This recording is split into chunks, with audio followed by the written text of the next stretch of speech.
제가 할아버지 앞을 볼 수 있게 해드릴게요. 어떻게 된 일일까요? 정혜수 68배 나이에 그는 한순간에 모든 걸 잃었습니다. 재산도 명예도 아니었어요. 그보다 더 근본적인 것, 바로 눈앞의 세상이었죠. 어느 날 아침 눈을 떴는데 아무것도 보이지 않았습니다. 그렇게 갑자기 빛이 사라졌어요.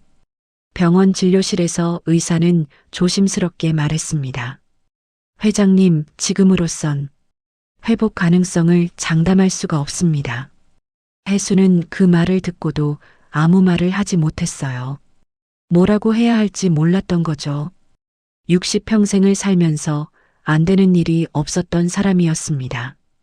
돈으로, 힘으로 어떻게든 해결할 수 있었어요. 그런데 이번엔 달랐어요.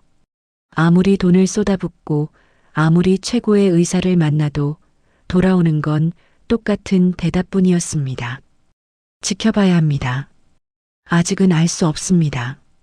기적을 바랄 수밖에요. 기적이라니요. 혜수는 평생 기적 같은 걸 믿어본 적이 없는 사람이었습니다.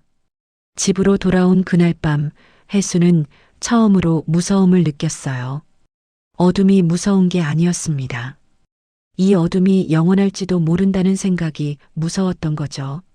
서재 소파에 앉아 있는데 문 밖에서 측근들의 목소리가 들렸어요. 언론에 절대 알려져선 안 됩니다.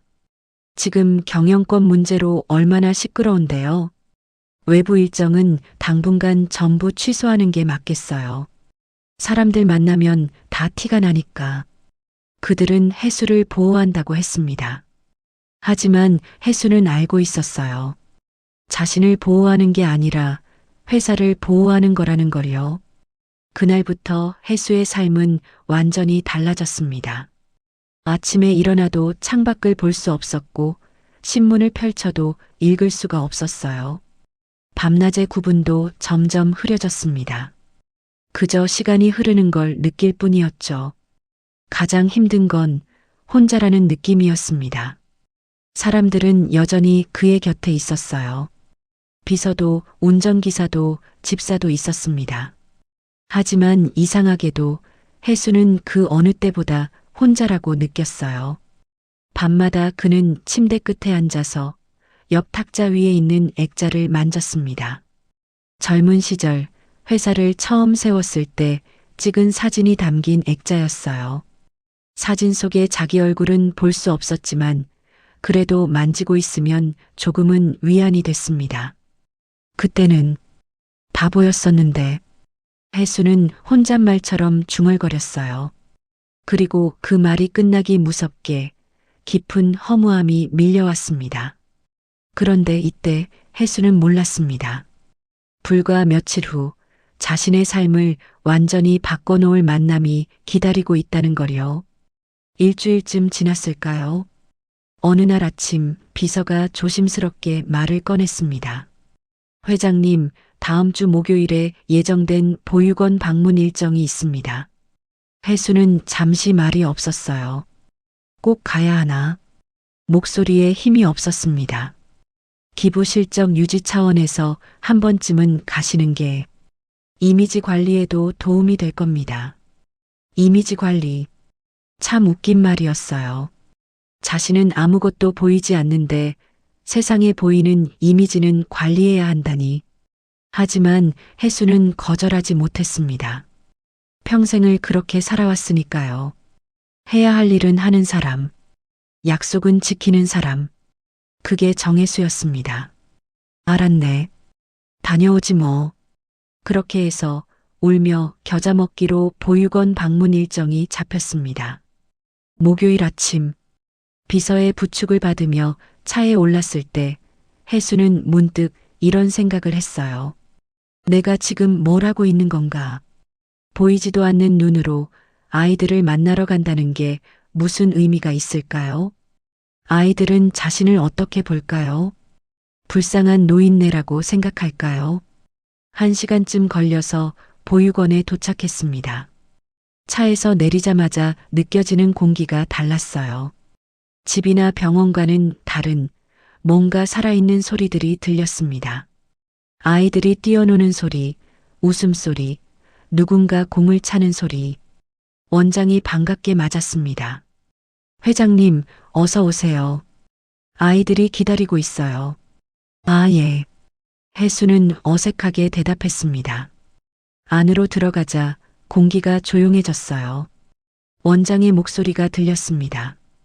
애들아, 인사드려야지. 정혜수 회장님이 오셨어.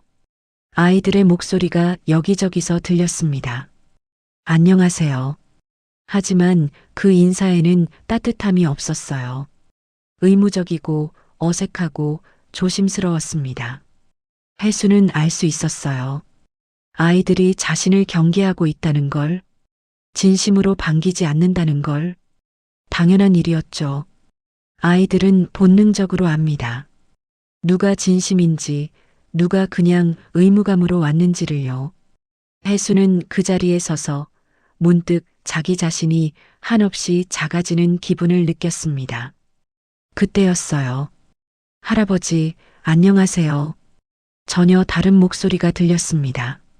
밝고 명랑하고 진심이 담긴 목소리였어요.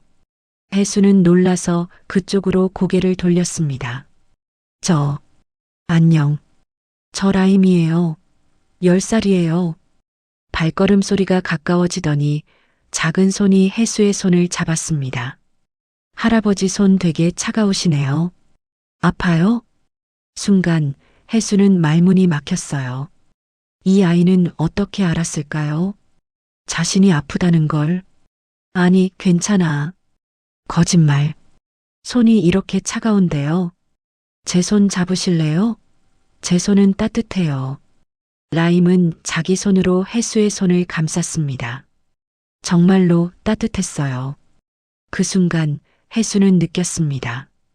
이 아이는 다르다고. 이 아이는 자신을 정말로 보고 있다고. 보육원에서의 시간은 생각보다 빨리 지나갔습니다. 라임은 내내 혜수의 곁에 있었어요. 다른 아이들이 어색해하며 거리를 둘 때도 라임만은 자연스럽게 다가왔습니다. 할아버지는 뭐 하시는 분이에요? 응. 회사를 운영하지. 와, 대단하다. 그럼 돈 많으세요? 솔직한 질문에 혜수는 피식 웃음이 나왔어요. 글쎄, 그런 편이지. 그럼 아이스크림 많이 사드실 수 있겠네요. 좋겠다. 다른 사람이었다면 돈 이야기를 꺼냈을 때 불편했을 겁니다. 하지만 이 아이의 말에는 순수함만 있었어요. 계산도 의도도 없었습니다. 그냥 10살 아이가 할 법한 질문이었죠. 너는 아이스크림 좋아하니? 네, 엄청 좋아해요. 근데 여기선 자주 못 먹어요. 그래, 그럼. 혜수는 말을 멈췄습니다.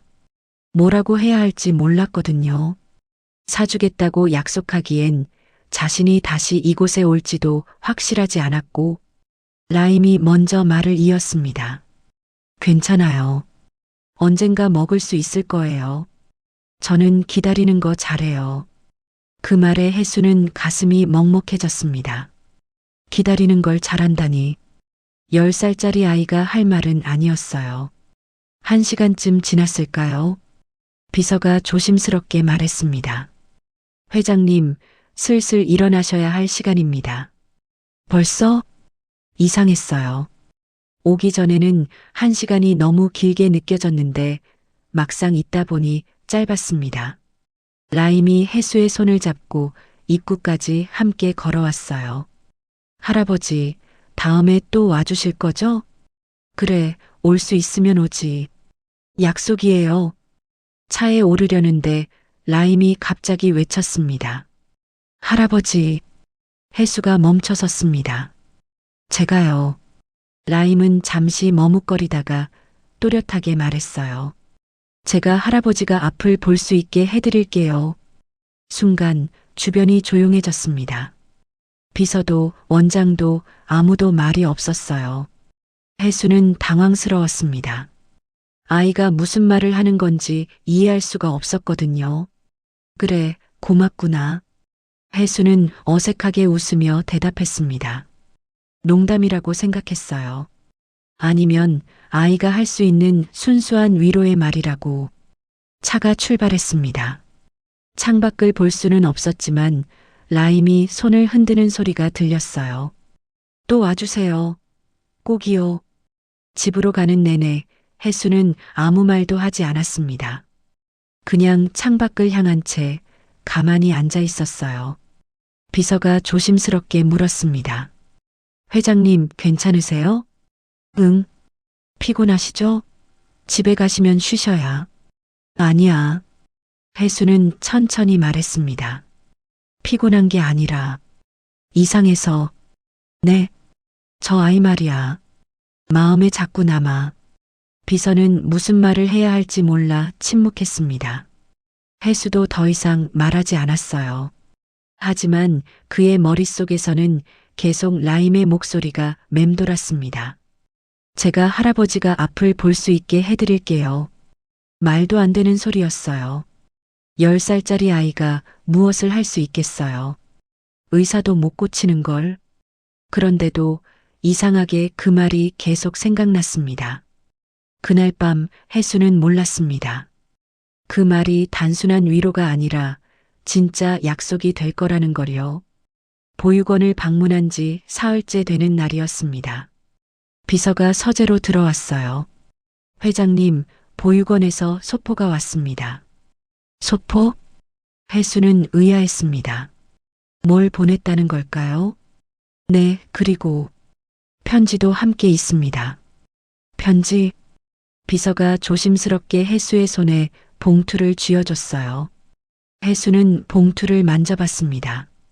작고 가벼웠어요. 읽어드릴까요? 응, 읽어봐. 비서가 봉투를 뜯고 편지를 꺼냈습니다. 할아버지께. 라임이가 씁니다. 할아버지가 앞을 보실 수 있게 하려면 제가 할아버지 눈이 되어드려야 할 것 같아요. 그래서 제가 본 걸 그려서 보내드릴게요. 오늘은 우리 보육원 마당을 그렸어요. 할아버지도 보실 수 있게 제가 열심히 설명할게요. 비서의 목소리가 잠시 멈췄습니다. 혜수는 말없이 앉아 있었어요. 계속 읽어. 마당에는 큰 나무가 있어요. 나무 아래에는 벤치가 있고요. 저는 그 벤치에 자주 앉아요. 바람이 불면 나뭇잎이 흔들리는 소리가 나요. 사각사각하고요. 할아버지도 들으셨으면 좋겠어요. 다음에는 다른 그림을 보내드릴게요. 라임 올림. 편지가 끝났습니다. 혜수는 한동안 아무 말도 하지 않았어요. 회장님? 그림은? 아, 네. 여기 있습니다. 비서가 그림을 꺼냈습니다. 크레용으로 그린 서툰 그림이었어요. 어떤 그림인가? 나무 한 그루가 있고 밑에 벤치가 있습니다. 아이가 그린 거라. 좀 삐뚤삐뚤하긴 한데 정성껏 그린 것 같습니다. 혜수는 그림을 만져봤어요. 종이의 질감이 느껴졌습니다. 크레용이 칠해진 부분은 약간 울퉁불퉁했어요. 뒷면에 뭐 더 있나? 아, 음성 파일도 함께 왔다고 하네요. USB에 담겨 있습니다. 음성 파일? 네, 아마 아이가 직접 녹음한 것 같습니다. 혜수는 잠시 망설이다가 고개를 끄덕였어요. 나중에 들어볼게. 네, 회장님. 비서가 나가고 혜수는 혼자 남았습니다. 손끝으로 편지를 천천히 쓸어내렸어요. 누군가 자신을 위해 무언가를 한다는 게 얼마만인지 모르겠더군요. 혜수는 그 순간 느꼈습니다. 이 아이는 정말로 자신의 말을 지키려 하고 있다고. 그날 밤 혜수는 잠이 오지 않았습니다. 침대에 누워 있는데 자꾸 라임의 편지가 생각났거든요. 결국 침대에서 일어나 서재로 갔어요. 아직 안 주무셨습니까? 집사가 놀라서 물었습니다. 응. 저기 USB 좀 가져다 줘. 낮에 온 거. 아, 네. 잠시만요. 잠시 후 집사가 USB를 가져왔어요. 틀어드릴까요? 응. 컴퓨터에서 파일이 재생됐습니다. 라임의 목소리가 흘러나왔어요. 할아버지, 안녕하세요. 라임이에요. 편지만으로는 부족할 것 같아서 제 목소리로도 녹음해 봤어요. 목소리는 밝고 맑았습니다. 오늘 마당에서 본 걸 말씀드릴게요. 아침에 해가 떴는데요. 진짜 예뻤어요. 하늘이 주황색이랑 분홍색이랑 섞인 색이었어요. 그걸 뭐라고 하더라? 선생님이 노을이라고 했어요. 아니다. 아침이니까 노을이 아니라. 아무튼 진짜 예뻤어요. 라임의 설명은 서툴렀지만 진심이 담겨 있었습니다. 나무 밑에 앉아 있었는데요. 바람이 불었어요. 그때 나뭇잎이 흔들리는 소리가 들렸어요. 사각사각 하고요. 할아버지도 들으셨으면 좋겠어요. 녹음 파일에는 실제로 바람 소리가 담겨 있었어요. 라임이 마이크를 들고 나무 아래에서 녹음한 게 분명했습니다. 할아버지, 제가 할아버지 눈이 되어 드릴게요. 매일매일 제가 본 걸 말씀드릴게요. 그럼 할아버지도 보실 수 있을 거예요. 안녕히 주무세요, 할아버지. 녹음이 끝났습니다. 혜수는 한참 동안 그 자리에 앉아 있었어요. 집사가 조심스럽게 물었습니다. 회장님, 괜찮으십니까? 응. 혜수의 목소리가 잠겨 있었습니다. 저 회장님, 나 혼자 있고 싶네. 나가봐. 네, 그럼. 집사가 나가고 혜수는 다시 혼자가 됐습니다. 그리고 다시 한번 파일을 재생했어요. 라임의 목소리가 다시 흘러나왔습니다. 이번에는 끝까지 한 글자도 놓치지 않고 들었어요. 그날 밤 혜수는 오랜만에 눈물을 흘렸습니다. 보이지 않는 눈에서 뜨거운 눈물이 흘러내렸어요. 슬퍼서가 아니었습니다. 외로워서도 아니었고요.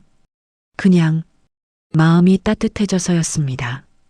혜수는 그제야 깨달았습니다. 자신이 얼마나 오랫동안 진심 어린 관심을 받아본 적이 없었는지를요. 그 후로 일주일에 한 번씩 라임의 편지가 도착했습니다. 매번 그림이 함께 왔고 음성 녹음도 빠지지 않았어요. 두 번째 편지에는 보육원 식당이 그려져 있었습니다. 오늘 점심에는 카레가 나왔어요. 진짜 맛있었어요. 저는 카레에 밥을 많이 말아 먹는 걸 좋아해요. 할아버지는 카레 좋아하세요? 세 번째 편지에는 라임의 방이 그려져 있었어요. 제 침대는 창문 옆에 있어요. 밤에 누워서 하늘을 보면 별이 보여요. 별은 반짝반짝 빛나요. 할아버지한테도 별빛이 닿았으면 좋겠어요. 네 번째 편지에는 보육원 앞마당에 꽃이 그려져 있었습니다. 오늘 선생님이랑 꽃을 심었어요. 노란 꽃이에요. 이름은 잘 모르겠어요. 근데 진짜 예뻐요. 꽃 냄새도 좋고요. 할아버지도 맡아보셨으면 좋겠어요. 혜수는 매번 편지가 올 때마다 그날 저녁에 음성 파일을 들었어요. 처음에는 한 번만 듣고 말았지만 점점 여러 번 반복해서 듣게 됐습니다.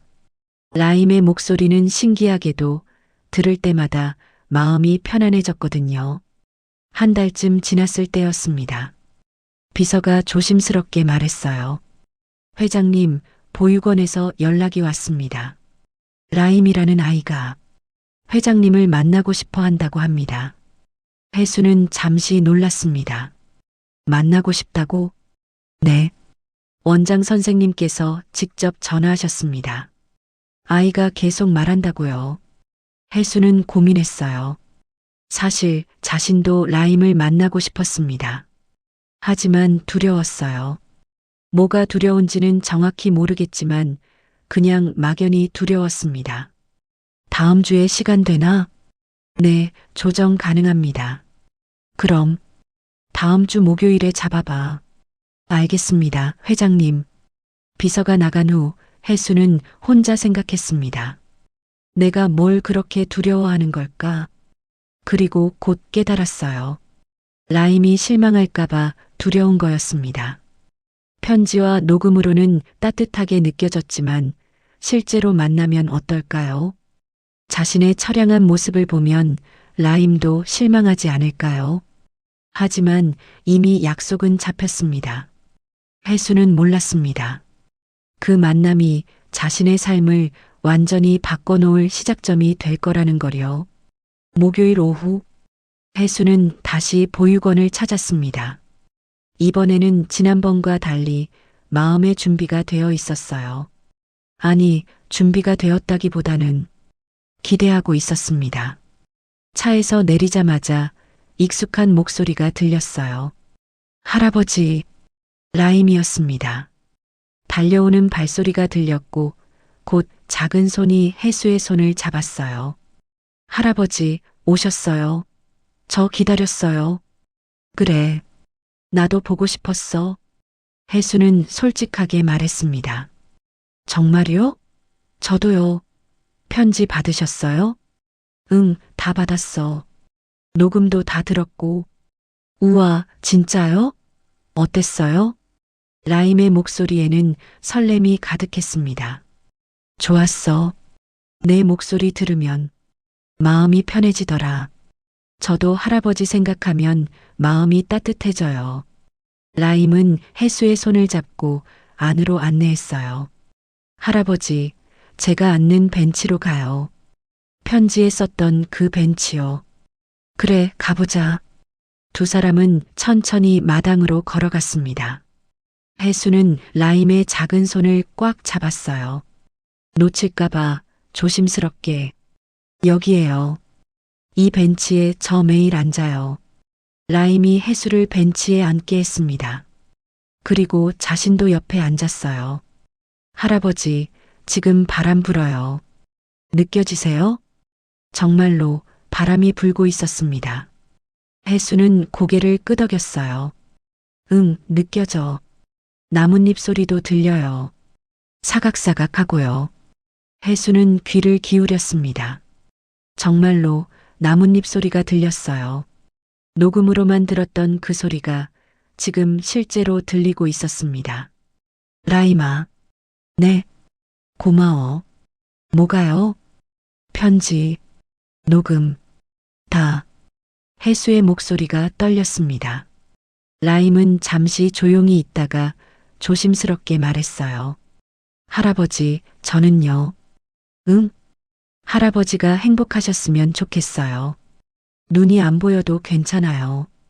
제가 할아버지 눈이 되어 드릴게요. 그 순간 혜수는 눈물이 날 것 같았습니다. 하지만 참았어요. 이 아이 앞에서 우는 건 왠지 예의가 아닌 것 같아서. 그래, 내가 내 눈이 되어줘. 두 사람은 한참을 그렇게 앉아 있었습니다. 바람이 불고 나뭇잎이 흔들리는 소리가 들리는 그 벤치에서 혜수는 오랜만에 평화로움을 느꼈어요. 세상이 자신을 버렸다고 생각했는데 그게 아니었습니다. 세상은 여전히 자신을 기다리고 있었어요. 이 작은 아이의 모습으로 보육원에서 돌아온 그날 저녁, 혜수는 기분이 좋았습니다. 오랜만에 느껴보는 편안함이었어요. 하지만 그 기분도 잠시 비서와 측근들이 서재로 들어왔습니다. 회장님, 말씀드릴 게 있습니다. 목소리가 심각했어요. 무슨 일인가? 보육원 방문건입니다. 앞으로는 자제하시는 게 좋을 것 같습니다. 혜수는 미간을 찌푸렸습니다. 왜? 회장님께서 너무 자주 가시면 주변에서 이상하게 생각할 수 있습니다. 특히 그 아이와의 관계가. 라임이 말인가? 네. 아이에게 너무 의지하시는 것 같습니다. 측근 하나가 조심스럽게 덧붙였어요. 회장님, 그 아이는 보육원 아이일 뿐입니다. 회장님께서 그렇게까지 신경 쓰실 필요는 필요 없다고? 혜수의 목소리가 낮아졌습니다. 네, 송구하지만 회장님의 입장을 생각하시면. 내 입장? 혜수는 피식 웃었어요. 내 입장이 뭔데? 앞도 안 보이는 사람이 무슨 입장이 있어? 회장님, 그 아이가 나한테 뭘 해줬는지 자네들은 알아? 자네들은 내가 아플 때 뭘 해줬나? 목소리가 높아졌습니다. 측근들은 당황했어요. 혜수가 이렇게 감정적으로 나오는 건 처음이었거든요. 회장님, 진정하십시오. 저희는 회장님을 위해, 나를 위해서라고. 혜수는 자리에서 일어섰습니다. 자네들은 나를 위한 게 아니야. 회사를 위한 거지. 나를 감추려고만 하잖아. 그건 이제 그만하게. 나가봐. 하지만 회장님, 나가라고. 혜수의 목소리에 힘이 실렸습니다. 측근들은 더 이상 말하지 못하고 물러났어요. 혼자 남은 혜수는 소파에 주저앉았습니다. 가슴이 두근거렸어요. 화가 나서가 아니었습니다. 자신이 처음으로 누군가를 지키기 위해 싸웠다는 게 신기했던 거예요. 혜수는 그날 밤 결심했습니다. 라임만은 절대 놓치지 않겠다고. 측근들과의 다툼 이후 혜수는 더욱 확고해졌습니다. 라임과의 만남을 계속 이어가기로 한 거예요. 일주일에 한 번 목요일마다 보육원을 찾았습니다. 그리고 그 시간이 혜수에게는 일주일 중 가장 기다려지는 순간이 되었어요. 회장님, 오늘 목요일입니다. 비서의 말에 혜수는 벌써 준비가 되어 있었습니다. 응, 알고 있어. 출발하지. 예전의 혜수라면 상상도 못할 일이었어요. 누군가를 만나러 간다는 게 이렇게 설레는 일인지 몰랐었거든요. 차를 타고 가는 동안 혜수는 라임이 오늘은 무슨 이야기를 들려줄까 궁금했습니다. 지난주에는 보육원에 새로 온 강아지 이야기를 했었죠. 할아버지, 강아지가 진짜 귀여워요. 제 손을 자꾸 핥아요. 간지러워요. 라임의 웃음소리가 아직도 귓가에 맴돌았습니다. 보육원에 도착하자 역시나 라임이 문 앞에서 기다리고 있었어요. 할아버지, 라임아, 오늘도 여기서 기다렸니? 네. 할아버지 오시는 거 기다리는 게 제일 재밌어요. 라임은 혜수의 손을 잡고 안으로 안내했습니다. 오늘은 제가 할아버지한테 특별한 거 보여드릴 거예요. 특별한 거? 네. 따라오세요. 라임은 혜수를 데리고 복도를 천천히 걸었어요. 여기 계단이에요. 조심하세요. 하나, 둘, 셋. 5개예요. 라임의 안내에 따라 혜수는 계단을 올랐습니다. 놀라웠어요. 라임이 이렇게 세심하게 설명해 주니까 무섭지 않았습니다. 여기가 제 방이에요. 들어오세요. 라임의 방은 작았습니다. 하지만 따뜻한 느낌이었어요. 할아버지, 여기 앉으세요. 제 침대예요. 혜수는 조심스럽게 침대에 앉았습니다. 라임아, 특별한 게 뭔데? 잠깐만요. 제가 준비할게요. 라임이 뭔가를 꺼내는 소리가 들렸어요. 그리고 잠시 후 작은 오르골 소리가 들렸습니다. 땡그랑 땡그랑. 이거요. 제가 제일 좋아하는 오르골이에요. 할아버지한테도 들려드리고 싶었어요. 오르골 소리는 맑고 예뻤습니다. 혜수는 그 소리를 들으며 가만히 앉아 있었어요. 예쁜 소리지? 응, 정말 예쁘구나. 저 이거 들으면 마음이 편해져요. 할아버지도 그러셨으면 좋겠어요. 라임의 목소리에는 진심이 담겨 있었습니다. 혜수는 그 순간 이 아이가 자신을 위해 얼마나 많이 생각하는지 알 수 있었어요. 라임아, 네, 너는 왜 나한테 이렇게 잘해주는 거니? 라임은 잠시 생각하더니 대답했습니다. 할아버지가 외로워 보여서요. 외로워 보여? 네. 처음 왔을 때 할아버지 손이 되게 차가웠어요. 그리고 혼자인 것 같았어요. 저도 가끔 외로워서 할아버지 마음을 알 것 같았어요. 혜수는 가슴이 먹먹해졌습니다. 이 작은 아이가 자신의 마음을 이렇게 정확히 들여다봤다니. 넌 참 대단한 아이구나. 아니에요. 저는 그냥 할아버지가 좋아요. 그날 오후 두 사람은 오르골 소리를 들으며 오랜 시간을 함께 보냈습니다. 해수는 생각했습니다. 이런 평화로운 시간이 영원히 계속됐으면 좋겠다고. 그 다음 주부터 라임은 해수에게 특별한 제안을 했습니다. 할아버지, 우리 같이 걷는 연습해요. 걷는 연습? 네. 제가 할아버지 눈이 되어 드릴게요. 할아버지가 혼자서도 걸을 수 있게요. 해수는 망설였습니다. 사실 두려웠거든요. 걷다가 넘어지거나 부딪힐까봐. 괜찮을까? 괜찮아요. 제가 옆에 있잖아요. 제가 다 말씀드릴게요. 라임의 목소리에는 자신감이 넘쳤습니다. 결국 해수는 고개를 끄덕였어요. 그래, 한번 해보자. 두 사람은 보육원 복도에서 시작했습니다. 할아버지, 지금부터 10걸음 가면 벽이에요. 천천히 가요. 하나, 둘, 셋. 라임이 걸음을 세며 함께 걸었습니다. 해수는 조심스럽게 발을 내디뎠어요. 네, 다섯, 여섯. 이제 거의 다 왔어요. 열. 맞아요. 이제 손 뻗으면 벽이 만져져요. 해수가 손을 뻗자 정말로 벽이 느껴졌습니다. 잘하셨어요, 할아버지.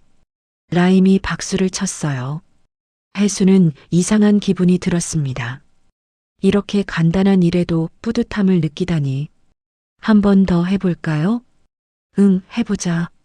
이번에는 복도 끝까지 걸어보기로 했어요. 할아버지, 지금 오른쪽에 문이 있어요. 조심하세요. 응. 왼쪽으로 조금만 가면 돼요. 네, 그렇게요. 라임의 안내에 따라 해수는 천천히 걸었습니다. 중간에 한번 발을 헛디뎠어요. 와! 라임이 재빨리 해수의 팔을 잡았습니다. 괜찮아요. 제가 잡았어요. 고맙구나. 천천히 가요. 서두르지 않아도 돼요. 라임의 말대로 서두르지 않았습니다. 한 걸음 한 걸음 천천히. 그렇게 복도 끝까지 걸었어요.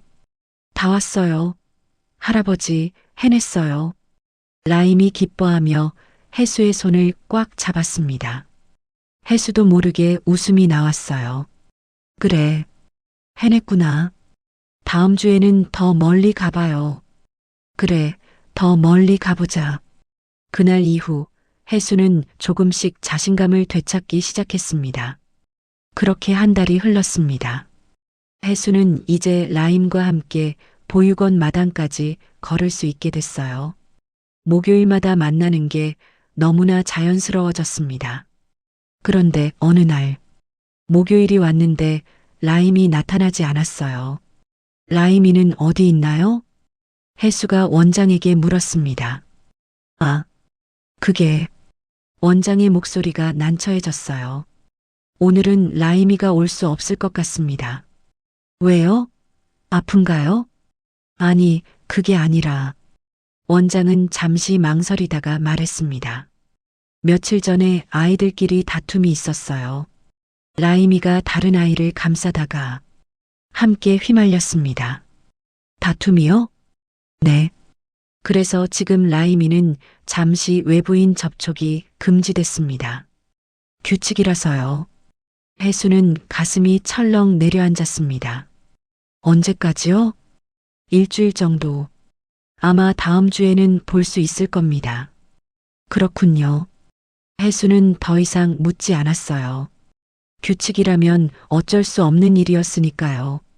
하지만 마음은 답답했습니다. 집으로 돌아가는 차 안에서 해수는 아무 말도 하지 않았어요. 비서가 조심스럽게 말했습니다. 회장님, 다음 주에 다시 가시면 됩니다. 응. 너무 걱정하지 마십시오. 걱정하는 게 아니야. 해수는 창밖을 향한 채 말했습니다. 그냥 이상해서. 뭐가요? 내가 이렇게까지 누군가를 기다리게 될 줄은 몰랐어. 집에 도착한 후에도 해수는 마음이 편치 않았어요. 저녁을 먹어도 입맛이 없었고 침대에 누워도 잠이 오지 않았습니다. 계속 라임 생각만 났어요. 다치지는 않았을까? 힘들어하지는 않을까? 나를 기다리고 있을까? 밤이 깊어갈수록 혜수는 깨달았습니다. 자신이 라임에게 얼마나 의지하고 있었는지를요. 다음 날 아침, 혜수는 비서를 불렀습니다. 보육원에 연락 좀 해봐. 무슨 일이십니까? 라임이한테 뭔가 전해주고 싶어. 아, 네. 무엇을 전해드릴까요? 혜수는 잠시 생각했습니다. 내가 편지를 쓰고 싶은데 비서는 놀랐어요. 편지요? 응. 받아 적어줘. 네, 알겠습니다. 비서가 펜과 종이를 준비했습니다.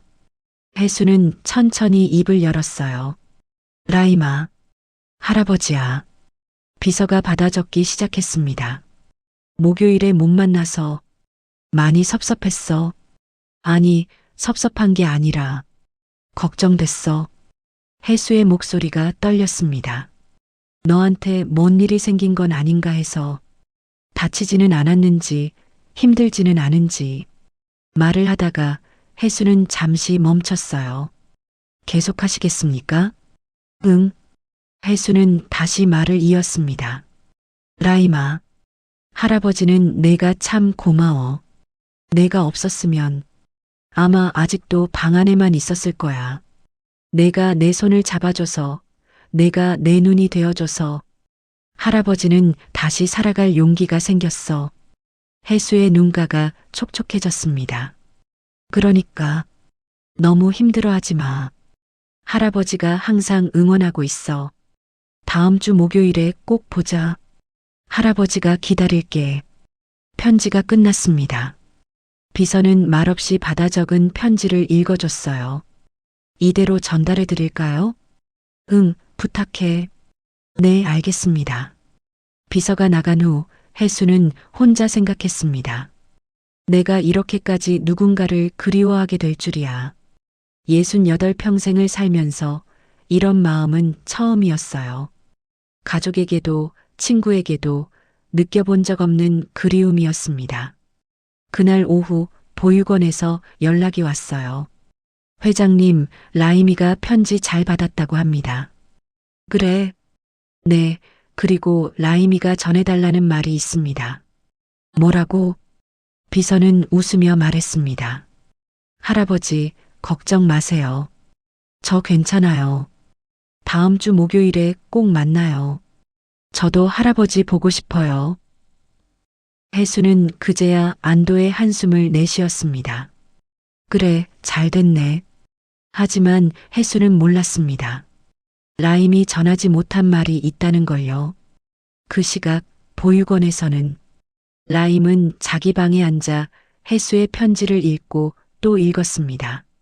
할아버지, 라임의 눈가에 눈물이 맺혔어요. 사실 라임에게는 말하지 못한 고민이 있었습니다. 며칠 전 다툼 이후 다른 아이들이 라임을 이상하게 보기 시작했거든요. 라임이는 할아버지한테만 잘 보이려고 해. 저 할아버지 부자잖아. 그래서 친하게 지내는 거 아니야? 복도에서 들리는 수군거림이 라임의 귀에 들어왔습니다. 라임은 속상했어요. 자신은 그런 마음이 전혀 없었는데 오해받는 게 힘들었습니다. 선생님들도 걱정했어요. 라임아, 너 요즘 힘들지? 다른 아이들이 뭐라고 하는 것 같은데. 괜찮아요, 선생님. 라임은 억지로 웃었습니다. 전 정말 괜찮아요. 하지만 밤에 혼자 있으면 눈물이 났어요. 내가 할아버지한테 잘해드리는 게 잘못된 걸까? 라임은 혼란스러웠습니다. 그런데 혜수의 편지를 받고 라임은 마음을 굳혔어요. 아니야. 나는 할아버지가 좋아서 그런 거야. 다른 건 중요하지 않아. 라임은 편지를 가슴에 꼭 안았습니다. 할아버지, 다음 주에 꼭 만나요. 제가 할 말이 있어요. 라임에게는 결심이 있었습니다. 혜수에게 부탁하고 싶은 게 있었거든요. 하지만 그 부탁이 무엇인지 아직 아무도 몰랐습니다. 라임의 부탁은 곧 두 사람의 관계를 완전히 바꿔놓을 터였습니다. 드디어 다음 주 목요일이 왔습니다. 혜수는 평소보다 일찍 준비를 마쳤어요. 회장님, 서두르시네요. 비서가 웃으며 말했습니다. 그냥 일찍 가고 싶어서. 보육원에 도착하자 라임이 문 앞에서 기다리고 있었어요. 할아버지, 라임아. 두 사람은 서로를 향해 달려갔습니다. 라임이 혜수의 품에 안겼어요. 보고 싶었어요, 할아버지. 나도. 정말 보고 싶었어. 혜수는 라임을 꼭 안았습니다. 이 작은 아이가 얼마나 소중한지 새삼 느껴졌어요. 할아버지, 저 할 말이 있어요. 응? 무슨 말? 라임은 혜수의 손을 잡고 조용한 곳으로 갔습니다. 벤치에 나란히 앉았어요. 할아버지, 저요. 라임은 잠시 망설이다가 용기를 내어 말했습니다. 할아버지랑 계속 만나고 싶어요. 일주일에 한 번 말고 더 자주요. 혜수는 놀랐습니다. 더 자주? 네. 저 할아버지 없으면 외로워요. 라임의 목소리가 떨렸습니다. 여기 아이들은 다 가족이 있어요. 명절 때나 주말에 가족이 찾아와요. 근데 저는 아무도 없어요. 혜수의 가슴이 아팠습니다.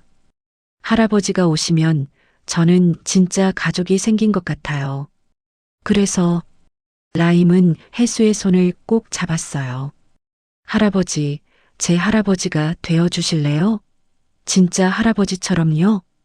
그 순간 혜수는 말문이 막혔습니다. 목이 메어서 한동안 말을 할 수가 없었어요. 할아버지, 라임아. 혜수는 떨리는 목소리로 말했습니다. 할아버지도 너 같은 손녀가 있었으면 좋겠다고 생각했어. 정말요? 응. 너는 할아버지한테 빛 같은 아이야. 너 덕분에 할아버지는 다시 살아갈 힘이 생겼어. 혜수는 라임의 손을 꼭 잡았습니다.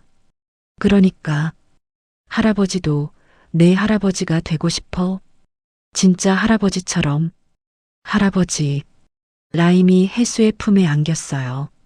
두 사람은 한참을 그렇게 껴안고 있었습니다.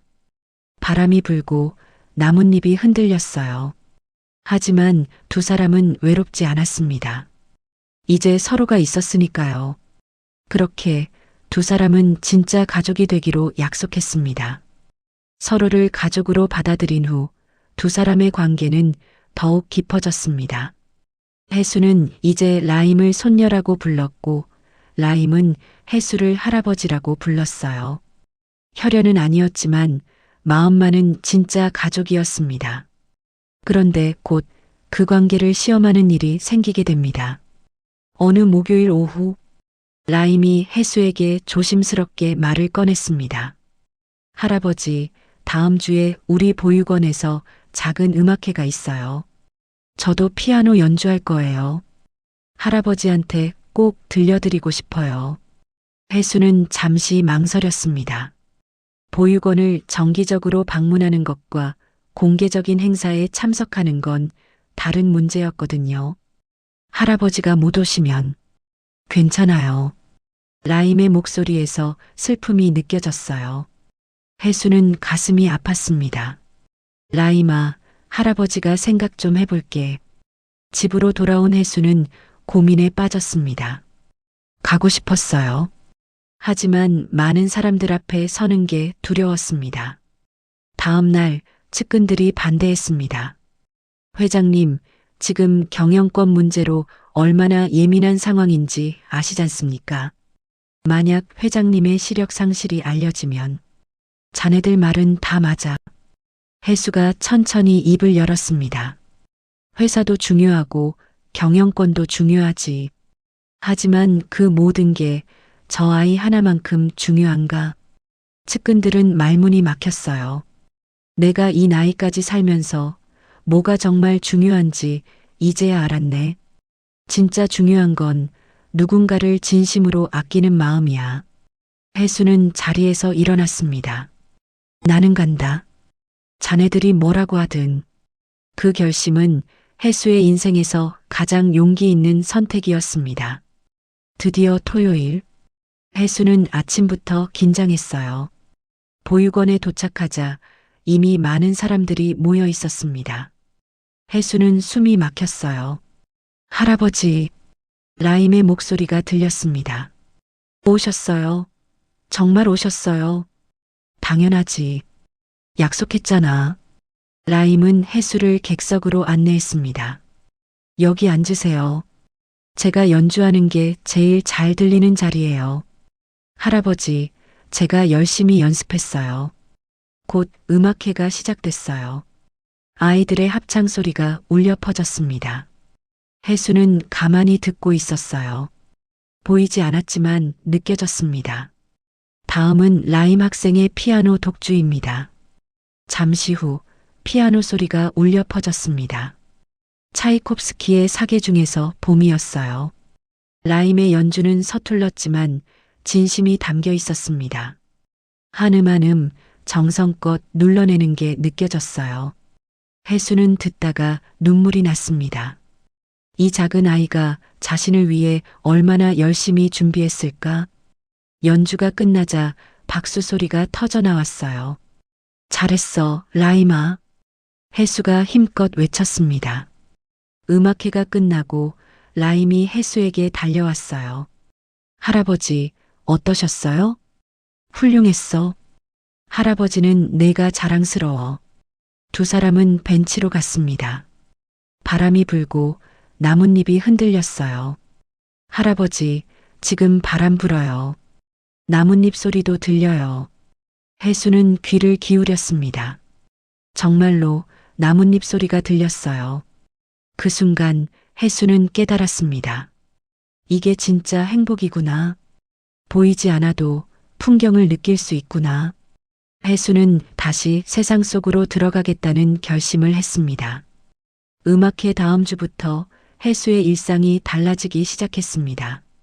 회장님, 오늘 재활치료 첫날입니다. 혜수는 재활치료를 시작하기로 결심했어요.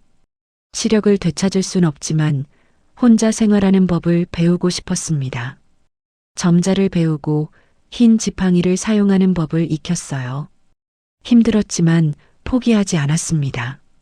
라임도 혜수의 재활을 도왔습니다. 함께 걷기 연습을 하고 점자를 읽는 연습을 했어요. 할아버지, 진짜 대단하세요. 다 내 덕분이야, 라임아. 내가 있어서 할아버지가 힘이 나. 몇 달이 흘렀습니다. 혜수는 이제 꽤 많은 것을 혼자 할 수 있게 됐어요. 어느 가을날 라임과 함께 보육원 마당을 걷고 있었습니다. 할아버지, 오늘 날씨 진짜 좋아요. 하늘이 너무 파래요. 낙엽도 많이 떨어졌어요. 밟으면 바스락 소리가 나요. 혜수가 한 걸음 내디뎠어요. 정말로 바스락 소리가 났습니다. 라임아, 너 기억하니? 처음 만났을 때 한 말. 내가 할아버지 앞을 볼 수 있게 해주겠다고 했잖아. 네, 기억해요. 너 그거 알아? 너 정말 그 약속 지켰어. 할아버지는 이제 앞을 볼 수 있어.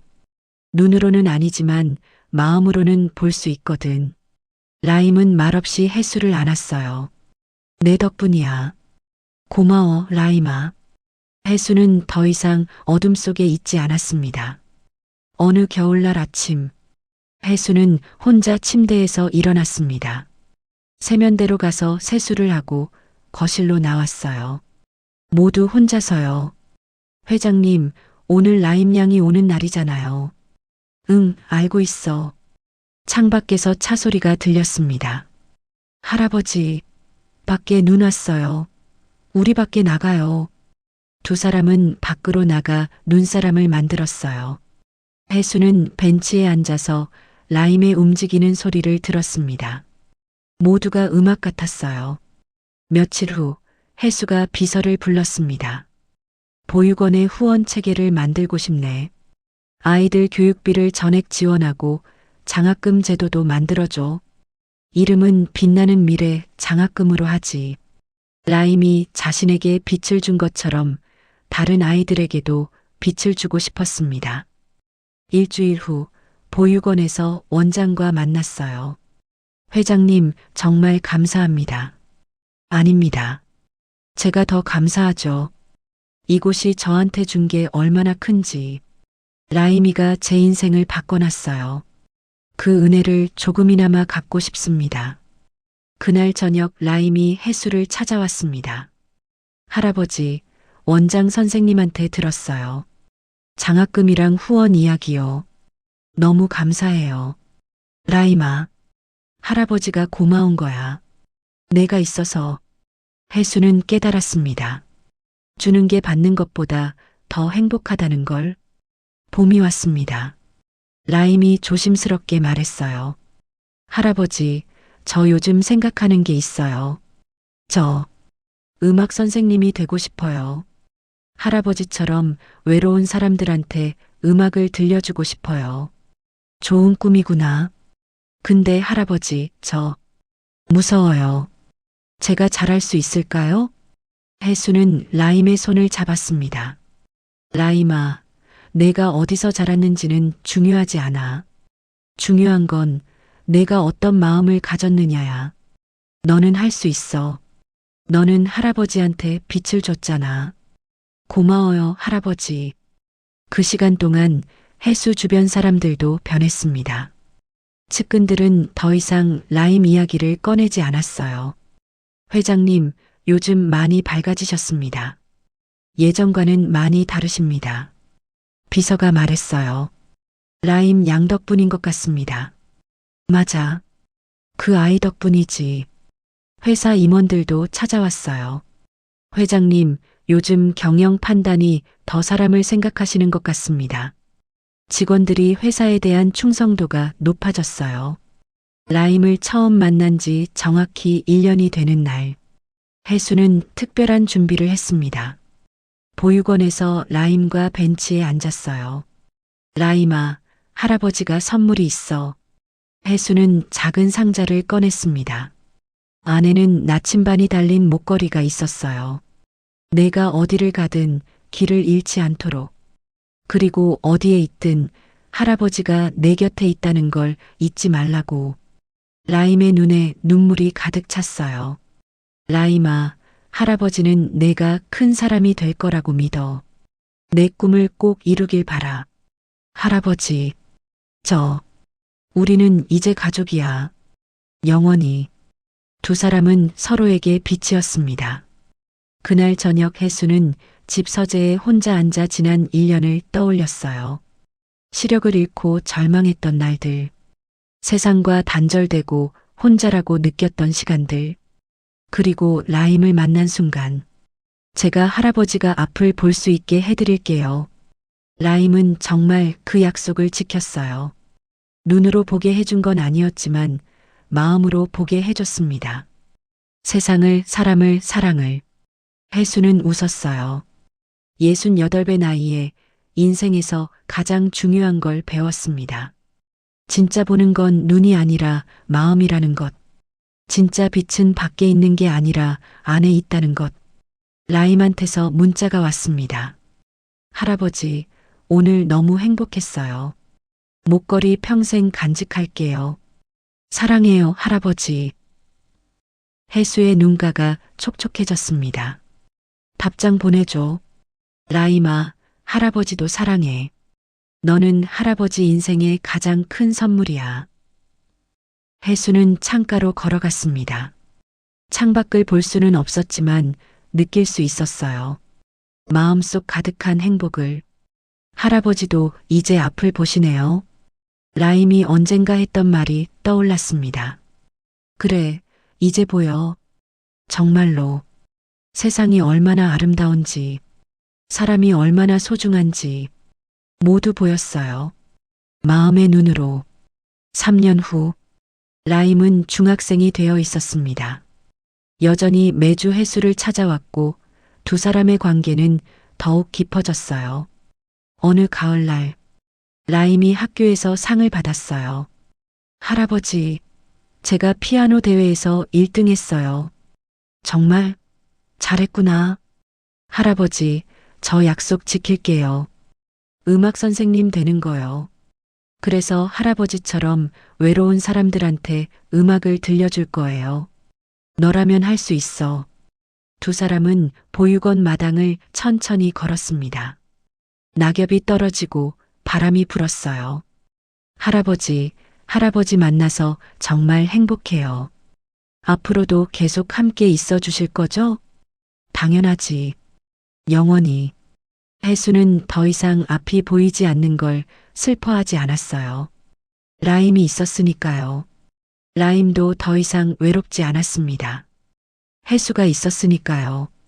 두 사람은 서로에게 빛이었고 가족이었고 희망이었습니다. 때로 인생은 예상치 못한 방향으로 흐릅니다. 빛을 잃기도 하고 길을 잃기도 하죠. 하지만 그럴 때 우리 곁에는 누군가 있습니다. 손을 내밀어주는 사람, 함께 걸어주는 사람, 빛이 되어주는 사람. 정혜수에게 그 사람은 라임이었습니다. 그리고 라임에게 그 사람은 해수였죠. 두 사람은 서로의 빛이 되어 어둠을 함께 이겨냈습니다. 이것이 진짜 가족의 의미가 아닐까요? 혈연이 아니라 마음으로 이어진, 나이도 배경도 상관없는, 그저 서로를 아끼고 사랑하는 관계 말입니다. 여러분 곁에도 그런 사람이 있나요? 혹시 없다면 누군가의 빛이 되어주세요. 그러면 언젠가 당신에게도 빛이 찾아올 겁니다. 정혜수와 라임처럼 빛을 잃은 남자, 빛처럼 다가온 아이. 이것은 두 사람이 서로의 빛이 되어준 이야기입니다. 경청해 주셔서 감사합니다. 오늘 이야기가 여러분의 마음에 작은 위로가 되었기를 바랍니다. 앞으로도 이런 따뜻한 이야기들을 계속 들려드리겠습니다. 오늘 영상이 좋으셨다면 좋아요 버튼으로 응원해 주시고요. 구독과 알림 설정까지 해주시면 새로운 이야기가 올라올 때마다 가장 먼저 만나보실 수 있습니다. 여러분의 댓글 하나하나가 저희에게 큰 힘이 됩니다.